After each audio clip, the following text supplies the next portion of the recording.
APY यानी अटल pension योजना को फाइनेंशियल ईयर 2030-31 तक के लिए एक्सटेंड कर दिया गया है। हाल ही में सेंट्रल कैबिनेट ने इस एक्सटेंशन को मंजूरी दी है। इस योजना के तहत 60 साल की उम्र होने के बाद बेनिफिशियरीज को 1,000 रुपए से लेकर 5,000 रुपए तक की गारंटीड पेंशन मिलती है। लेकिन ये पेंशन मिलती कैसे है, किसको मिलती है और कितना कंट्रीब्यूशन करना पड़ता है इसे पाने के लिए? पैसे वसूल के आज के एपिसोड में इन्हीं सब की बात करेंगे।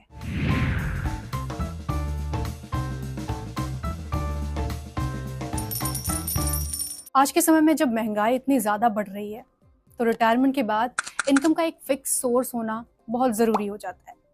यहीं पर प्राइवेट सेक्टर और अनऑर्गेनाइज सेक्टर में काम करने वाले लोगों के लिए अटल पेंशन योजना बड़ा सहारा बन सकती है। ये योजना उन लोगों के लिए बहुत बेनिफिशियल है जिनके पास कोई पेंशन कवरेज नहीं है। इस स्कीम की शुरुआत 2015 में हुई थी, लेकिन 2022 में टैक्स पेयर्स को इसके दायरे से बाहर कर दिया गया। इस स्कीम को देखें तो ये खासकर ग्रामीण इलाकों में रहने वाली महिलाओं के बीच काफी पॉपुलर है। इसके कुल सब्सक्राइबर्स में 48% महिलाएं हैं।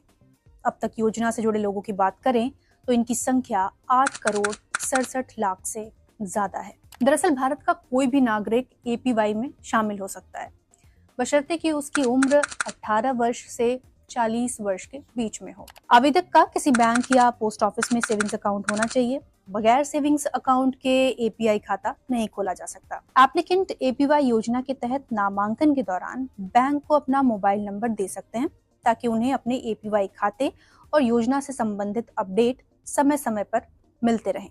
एक शख्स केवल एक ही एपीवाई अकाउंट खुलवा सकता है, उससे ज्यादा खुलवाने की परमिशन आपको नहीं मिलती।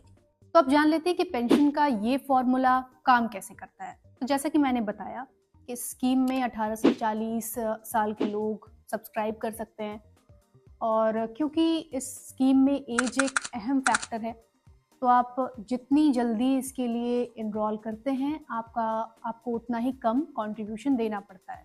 सब्सक्राइबर जितनी ज़्यादा पेंशन चाहता है उसी हिसाब से उसका कंट्रीब्यूशन भी कम या ज़्यादा होता है। इस योजना में पेंशन की रकम पहले से ही तय होती है। निवेश करने वाला व्यक्ति अपने हिसाब से चुनता है कि उसे 1,000 रुपये प्रति महीने पेंशन चाहिए, 2,000, 3,000, 4,000 या 5,000। जो चुनाव वो करते हैं उसी के हिसाब से उन्हें कंट्रीब्यूशन करना होता है। अब इसे एग्जाम्पल से समझते हैं कि योजना में मिनिमम एज और मैक्सिमम एज में कितना पैसा देना होगा। तो अगर कोई व्यक्ति 18 साल की उम्र में अटल पेंशन योजना से जुड़ता है तो उसे बहुत कम रकम से शुरुआत करनी होती है। हर महीने 42 रुपए जमा करने पर 60 साल की उम्र के बाद 1,000 रुपए महीने की पेंशन मिलती है। अगर वही व्यक्ति 2,000 रुपए की पेंशन चाहता है तो उसे 84 रुपए महीने जमा करने होंगे। 3,000 रुपए की पेंशन के लिए लगभग 126 रुपए, 4,000 रुपए की पेंशन के लिए 168 रुपए और 5,000 रुपए महीने की पेंशन के लिए 210 रुपए हर महीने जमा करने होते हैं। यानी कम उम्र में शुरुआत करने पर थोड़ी सी बचत भी आगे चलकर बड़े पेंशन अमाउंट में तब्दील हो जाती है। अब देख लेते हैं कि 40 साल की उम्र में कितना निवेश करना होगा। तो अगर कोई व्यक्ति इस योजना की मैक्सिमम एज यानी 40 साल की उम्र में इस स्कीम से जुड़ता है तो उसे ज्यादा रकम निवेश करनी होगी। इस उम्र में हर महीने 291 रुपए जमा करने पर 1,000 रुपए की पेंशन मिलती है।